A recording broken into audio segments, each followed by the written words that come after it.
Il y a des moments dans la vie où une seule phrase, dictée par la légèreté de ceux qui ne mesurent pas les conséquences, peuvent faire exploser une tempête qui secoue tout en cours de route. C'est l'histoire de la façon dont un commentaire innocent lors d'un déjeuner en famille a changé la destination de nous tous. Et ce n'était pas une coïncidence. C'était pour la justice. Imaginez la scène, une belle maison de campagne à la périphérie d'Ekaterinburg, décorée pour l'anniversaire de ma mère.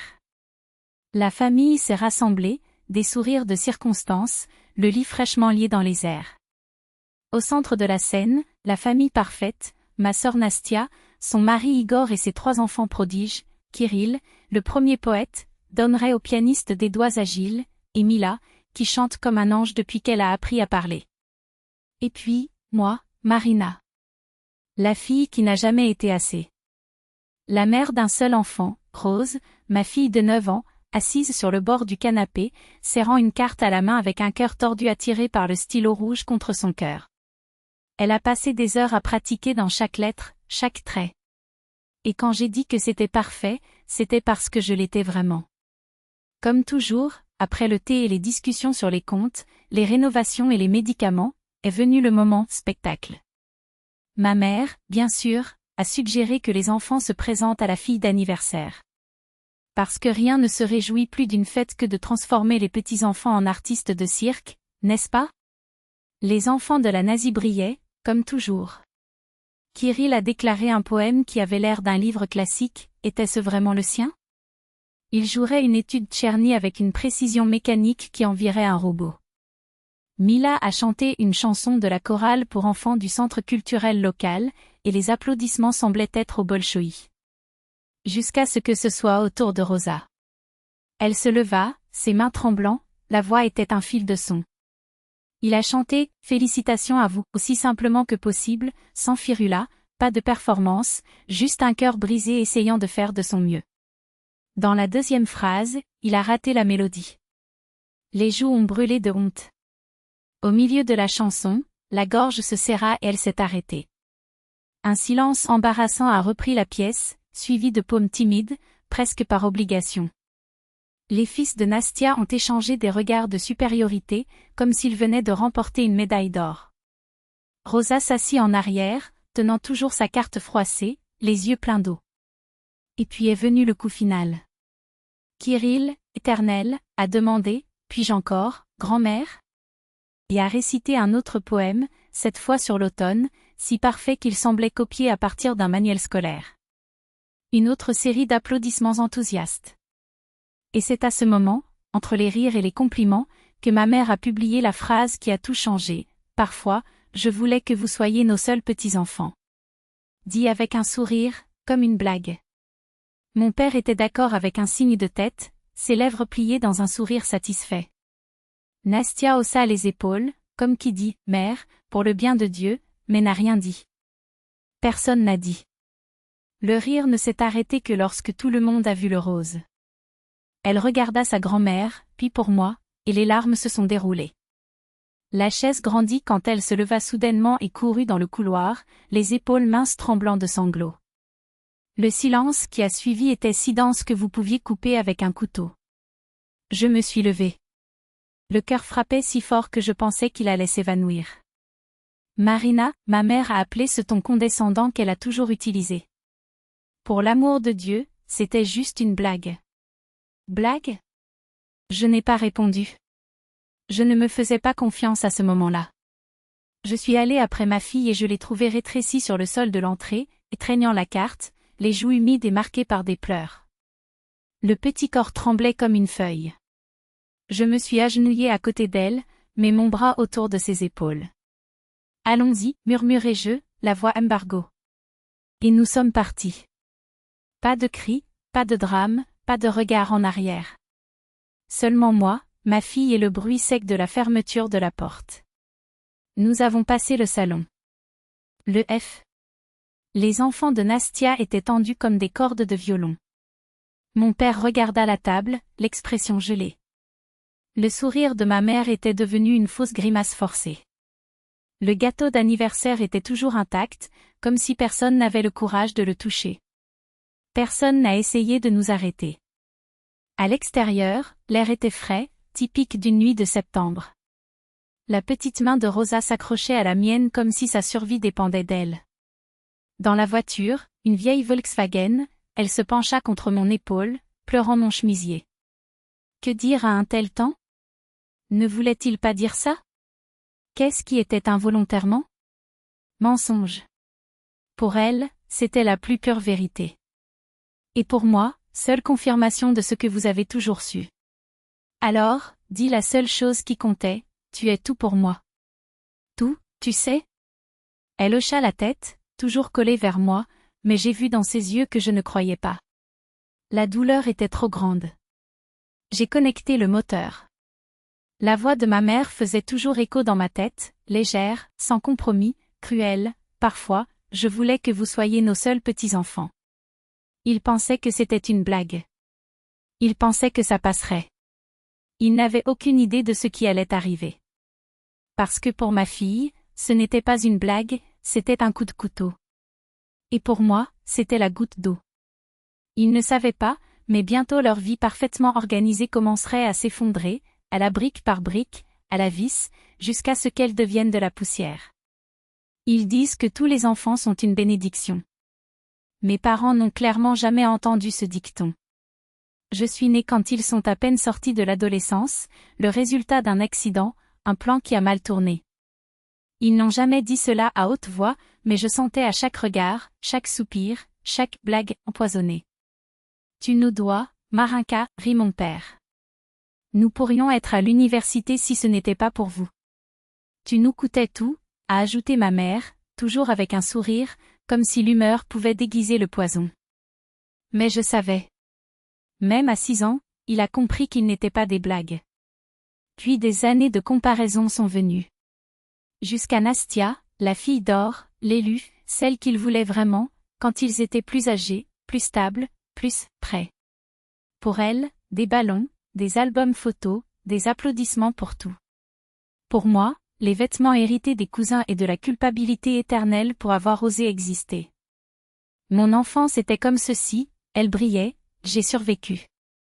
Et c'est là que j'ai prêté serment, si je ne peux pas être désirée, je serai indispensable. Dans ma famille, personne n'avait réussi un cours technique. Nous étions des travailleurs de la moelle. Mon père a conduit des camions, ma mère a travaillé sur la comptabilité d'une usine. Mais je me suis accrochée à des études comme une naufrage avec un sauveteur. Chaque test, chaque examen, chaque Jeux olympiques était une étape pour sortir du trou. Quand j'ai gagné une place avec une bourse complète à l'université, et en plus avec un sac supplémentaire, j'ai pensé, peut-être maintenant. Ils n'ont pas passé un sou. Leur soulagement était visible. Une inquiétude de moins, entendais-je ma mère dire au téléphone à une tante. Imaginez, votre fille obtient un sac de gouverneur, et vous pensez simplement que vous n'aurez rien à payer. Même ainsi, j'ai toujours nourri un espoir stupide, peut-être que lorsque je suis devenu avocat, quand j'ai réussi, ils me regardaient enfin différemment. Ils avaient une petite entreprise de transport, une vieille camionnette, beaucoup de maux de tête avec des licences, des inspections, des documents sans fin. J'ai grandi en écoutant ces lamentations, si nous avions un avocat dans la famille, nous ne le traverserions pas. J'ai décidé, donc je serais cet avocat. Ce serait l'économie, ce qui résoudrait tous les problèmes. Pendant un certain temps, cela a même fonctionné. J'ai obtenu mon diplôme, j'ai eu une place dans un bureau prestigieux, succursale d'une grande entreprise à Moscou, et j'ai commencé à gagner de l'argent. Pour la première fois de sa vie, il avait un compte bancaire avec un solde, pas seulement des dettes qui ont traîné jusqu'au prochain paiement. J'ai commencé à envoyer 25 000 roubles par mois pour que mes parents puissent payer. Hypothèque de maison. Pour la première fois dans l'histoire de la famille, une fille n'était pas un poids, mais un soutien. Et leur entreprise? J'ai organisé tous les documents, écrit des réponses aux notifications fiscales, discuté avec les auditeurs, préparé des procédures pour le tribunal arbitral lorsque les concurrents les ont signalés à l'autorité antitrust. Tout gratuitement, bien sûr. Avant moi, seulement des amendes et des processus. Puis silence. Même la croissance, ils ont acheté une autre camionnette. Et j'ai pensé, maintenant. Il peut ne pas gagner de l'amour, mais au moins le respect. Puis vint la promotion. J'avais 32 ans, j'étais célibataire, mais j'étais une étape pour devenir senior avec un salaire de près de 200 000. Mes parents vibraient, calculant plus je pouvais contribuer. Jusqu'à ce que la vie interfère. Je suis tombée enceinte. Pas planifiée, pas souhaitée. Une implication passagère avec un collègue du bureau de Moscou, qui n'a même pas pensé à prendre quelque chose de sérieux. Il envoie une pension sporadiquement, cherche Rosa un week-end tous les 2 mois. En dehors de cela, il n'existe pas dans nos vies. Mes parents étaient simples, aborta. Ne gâchez pas votre carrière. Mais quand j'ai vu ces 2 lignes dans le test, quelque chose en moi a réarmé. Pour la première fois, je n'ai pas ressenti d'erreur. Je sentais que là, dans ce positif fragile, était mon but. J'ai gardé la rose. Et elle est devenue la meilleure décision que j'ai jamais prise. Mes parents étaient furieux. Tu gâchais à nouveau tout, Marina. J'ai refusé la promotion. J'ai accepté une position plus simple, avec des heures flexibles, échangeant une élévation professionnelle contre la chance d'élever ma fille. Et j'étais heureux. Je suis heureux à ce jour. Mais il ne me pardonne jamais d'avoir choisi l'amour au lieu de l'argent. Rosa a maintenant 9 ans. Une fille calme qui se cache derrière ses dessins. Avec un crayon à la main, elle est plus sûre qu'avant tout public. Elle est mon univers. Et malgré tout, l'indirect, les accusations, j'ai continué à aider mes parents. Les mêmes 25 000 par mois. Consultation juridique gratuite pour que leur transporteur ne coule pas. Parce que, au fond, je croyais toujours, peut-être que je suis une bonne fille. Peut-être qu'un jour ils comprennent. Jusqu'à 2 semaines avant ce putain d'anniversaire, tout a changé. Ils m'ont offert une place dans un bureau d'élite. Salaire élevé, temps flexible. La même position qui avait refusé la grossesse. Comme si le destin m'avait donné une seconde chance. Cette fois, je pourrais l'accepter. Rosa avait déjà grandi. J'ai appris à équilibrer la maternité et le travail. J'avais prévu de surprendre mes parents le jour de l'anniversaire de ma mère, vous pouvez prendre votre retraite tranquillement. Je les retire de cela. Je n'ai même pas ouvert la bouche. Ma mère a regardé Rosa et a laissé échapper, avec le naturel de ceux qui commentent le temps, les seuls petits-enfants que nous voulons sont ceux de Nastia. Dans cette seconde, chaque sacrifice, chaque blague cruelle, chaque dette que j'ai payée, bien qu'elle ne soit jamais mienne, me frappe comme un coup de poing dans l'estomac. Ce n'était pas une assurance pour eux. J'étais le bouc émissaire. Et les dommages collatéraux roses. Quand nous sommes partis, serrant la main de ma fille, elle savait quelque chose qu'ils ont ignoré. Ils pensaient que c'était une autre blague, que je surmonterais, comme toujours. Mais cette fois, j'ai mis un point final. Et bientôt, leur vie commencerait à s'effondrer.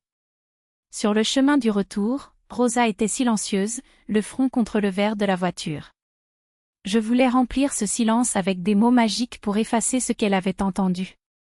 Il n'y a pas de mots comme ça. La nuit, déjà au lit avec son album de dessin sur ses genoux, elle a finalement demandé « Maman, pourquoi la grand-mère a-t-elle dit ça ?»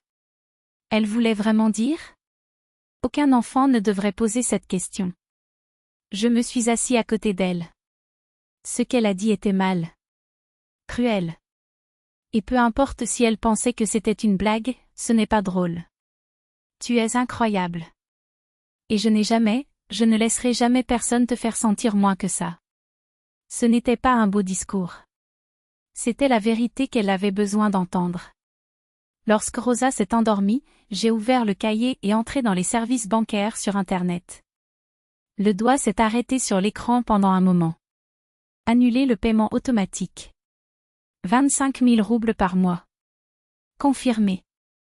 Un clic, et des années essayant d'acheter une affection qui n'a jamais été à vendre a été supprimée. Ensuite, j'ai tapé un message, ne me dites plus pour une aide juridique gratuite. Embaucher un avocat. J'ai regardé l'écran, envoyé, fermé l'ordinateur portable.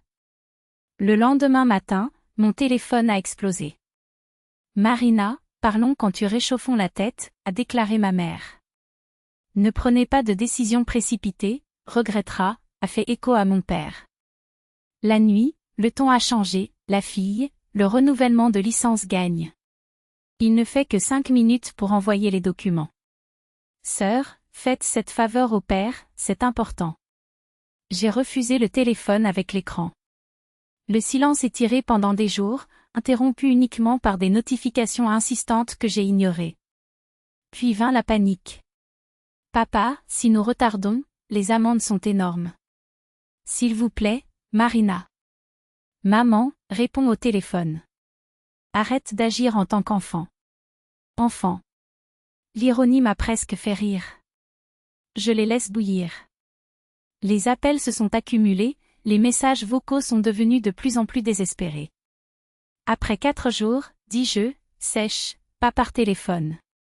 Par message. Embaucher un avocat. Il a fini. 1 heure plus tard, le téléphone a continué à sonner. Je l'ai laissé dans le muet. Dans le 10e appel, j'ai répondu. Qu'est-ce qui vous arrive? Cria ma mère. Tu ne peux pas simplement nous couper comme ça. Je coupe déjà. La voix de mon père a éclaté, chargée d'indignation. Nous vous avons créé, nous vous avons tout donné.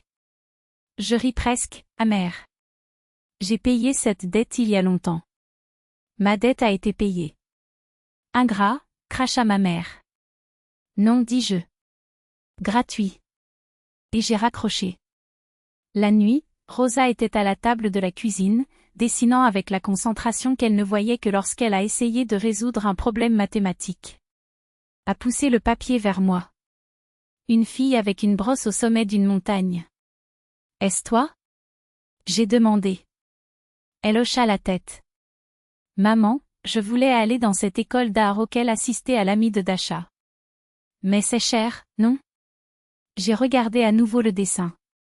Pour la fille au-dessus de la montagne. Plus, a-t-il dit. Tu vas étudier là-bas? Rosa cligna des yeux confus. Quoi? J'ai souri.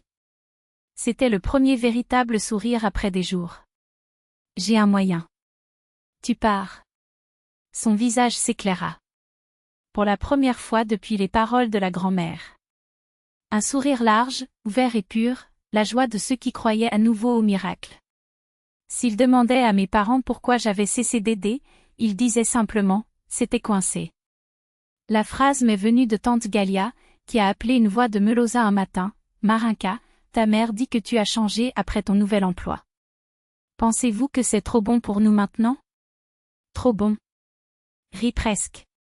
Cela est venu de gens qui ont dit que le stockage du rose était la pire erreur de ma vie. Ils ont perdu leur chance, dis-je, sèche, quand ils ont dit à Rosa qu'ils ne voulaient que les petits-enfants de Nastia. Le silence de l'autre côté était long. Puis l'attente. Il chuchota-t-il avec une voix qui tremblait entre l'incrédulité et les remords, ont-ils vraiment dit ça? Oui. Et c'est ainsi que la roue de potin s'est tournée dans la direction opposée. Alors que mes parents répandaient la version de leur fille ingrat qui les avait abandonnés pour de l'argent et de la carrière, je viens de dire la vérité. Et la vérité, comme cela a été trouvé, mord plus que tout mensonge. Les appels ont commencé à pleuvoir. Cousin avec qui je n'avais pas parlé depuis des années. Les proches d'Igor, à oncle Touleya, le frère de mon père, qui ne se souvenait même pas de mon anniversaire. Pourquoi les avez-vous coupés? Toutes les voix étaient étouffantes, comme s'ils discutaient d'un crime. Et j'ai répondu, sans hystérie, sans drame, juste des faits. L'anniversaire de ma mère, ils ont dit à Rosa qu'ils ne voulaient que les enfants de Nastia comme petits-enfants. Silence. Puis l'indignation. Pauvre Rose! S'exclama un cousin de Chelyabinsk. Elle n'a que 9 ans, marmonna un autre. Incroyable. Et donc, la légende s'est soigneusement construite sur la fille décalée qui a tourné le dos à sa famille et a commencé à s'effondrer. Certains parents marmonnaient toujours « pardonner et oublier », mais la plupart ont commencé à regarder mes parents d'une autre manière. Et ils se sont sentis. Jusqu'à la connexion que Mu est venue. Je donne tout. Il était un collègue, le même que j'avais parlé de la nouvelle proposition d'emploi quelques semaines avant l'anniversaire fatidique. Sur la façon dont j'avais prévu de surprendre mes parents, dis enfin qu'il pourrait prendre sa retraite sans m'inquiéter. Sa voix était chargée de culpabilité. Marina, je pense que j'ai tout ruiné. Ce qui s'est passé?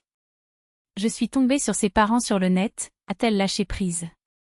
Je pensais qu'ils savaient déjà et demandaient comment la survie était, cette augmentation, la stabilité financière. J'ai fermé les yeux et imaginé la scène clairement, ma mère, s'accrochant au chariot de supermarché, mon père à bouche ouverte, réalisant tous les deux, dans une seconde, ce qu'ils avaient jeté. Ils ne savaient pas, dis-je. Non. Et de leur visage, ils ont compris ce qu'ils avaient perdu. C'est alors que le désespoir de mes parents a atteint la limite. Les messages précédemment exigeants sont devenus des suppliants. Tu nous manques. Parlons. C'était juste une blague. Nous ne voulions pas. Tout le monde fait des erreurs. Fixons-le. Jusqu'à ce que, un samedi, l'interphone a joué. J'ai ouvert la porte et je les ai rencontrés, tenant le gâteau le plus ridicule que j'ai jamais vu, énorme, couvert de glaçage rose malade, avec l'inscription « À notre chère petite fille, Rose », en lettres tremblantes et maladroites. Si l'hypocrisie était un sport olympique, il gagnerait de l'or. Le sourire de ma mère a été tellement forcé qu'il semblait que son visage pouvait se fissurer à tout moment. Nous avons fait cela à Rosina, a-t-elle annoncé avec une fausse joie. Pour vous montrer à quel point nous l'aimons. Ris presque. Pas de bonheur, mais de douleur. Les grands-parents normaux jurent qu'ils aiment tous les petits-enfants. Le mien a décidé, pendant la nuit, couronnant un favori, comme si un gâteau acheté pouvait effacer le désir de ne jamais avoir existé. Je me suis penchée contre l'arrêt, en croisant les bras. La Rose ne l'est pas. Leurs visages tremblèrent. Mon père s'est recomposé. Alors tu vois plus tard. Nous voulons juste réparer les choses. Fixez-le, répérai-je. Après avoir dit à ma fille qu'elle n'était pas souhaitée? Pensez-vous que ce gâteau pathétique effacera tout? Fille, a commencé ma mère. Vous n'êtes pas venue par la Rose. Ils sont venus pour mes 25 000 par mois. Ce gâteau n'achèterait pas le chemin du retour. Son sourire s'est effondré pour de bon. Mon père a tenu la boîte comme un sauveteur. S'il te plaît, chuchota ma mère, et le désespoir a finalement débordé. Entrons. Comme les gens. Non, prenez votre gâteau et partez. Et c'est ce qu'ils ont fait. Deux personnages incurvés traînaient vers la voiture, serrant son offre douce et inutile. Les voisins, bien sûr, ont tout vu. Jusqu'au crépuscule, la moitié du bâtiment connaissait déjà l'histoire du gâteau. L'effondrement est venu lentement, puis à avalanche. Tout d'abord, ils ont retardé le renouvellement de la licence de transport. Une petite amende de Rostransnadzor, ennuyeuse mais supportable. Puis vint l'inspection. Bouclette d'itinéraire, un chaos. Examens médicaux de la modification. Tahographé, la moitié n'a pas fonctionné. Tout ce que j'ai résolu une fois les yeux fermés maintenant a tourné les amendes pliées. En un mois, un concurrent de Transervie a déposé une plainte auprès des UFA. Mes parents ont essayé de se défendre seuls au tribunal arbitral de Sverdlovsk. J'ai entendu après que l'oncle Touleya, qui était présent, a été recroquevillé, se contredit, pratiquement remis avec les mains embrassées. Les amendes ont dévoré toutes les économies. À la fin de l'année, l'Ural Logistique a fait faillite. La flotte a été vendue aux enchères pour payer des dettes. Nastia, qui était déjà dans le président du directeur de Family Business, a enveloppé ses mains. Et sans mes 25 000 par mois, sans ma protection, mes parents ont commencé à retarder l'hypothèque. En 6 mois, la maison était aux enchères. Ma vie, en revanche, a prospéré. Rosa est devenue l'école d'art. Un après-midi, elle a couru à la maison, haletant, serrant un dessin contre sa poitrine. « Maman, ils ont accroché mon travail au mur. » Le professeur a dit qu'il était l'un des meilleurs de la classe. Pour la première fois, le talent de ma fille n'a pas été ignoré. Pour la première fois, il a été célébré. Au travail, tout était également adapté. La nouvelle entreprise m'a donné des cas difficiles, des collègues qui m'ont respecté. Je n'ai plus survécu. Enfin, j'étais à ma place. Et puis Gleb est venu, un veuf que j'ai rencontré le matin pour emmener Rosa en cours d'art. Sa fille, Lilia, a également dessiné. Au début, Nous n'avons attendu que les enfants ensemble. Ensuite, les visites après les cours sont devenues dîners.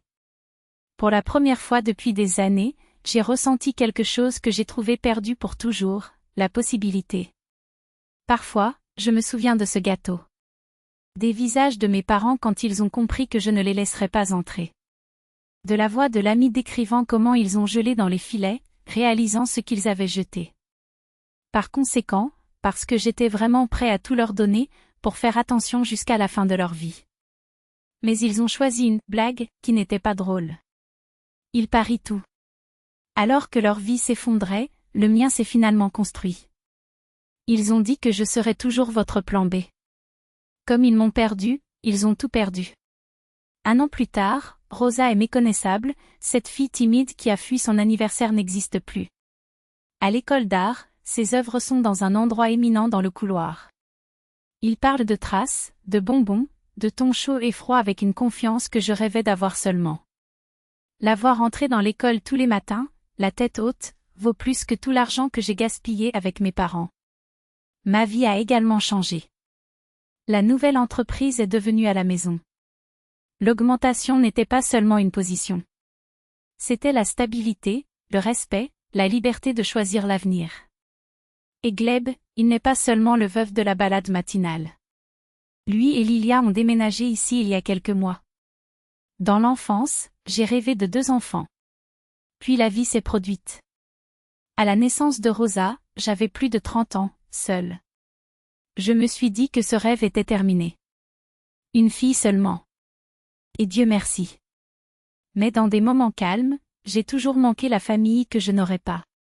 Et puis le vieux souhait s'est réalisé d'une manière que je n'aurais jamais imaginée. Rosa et Lilia sont comme des sœurs.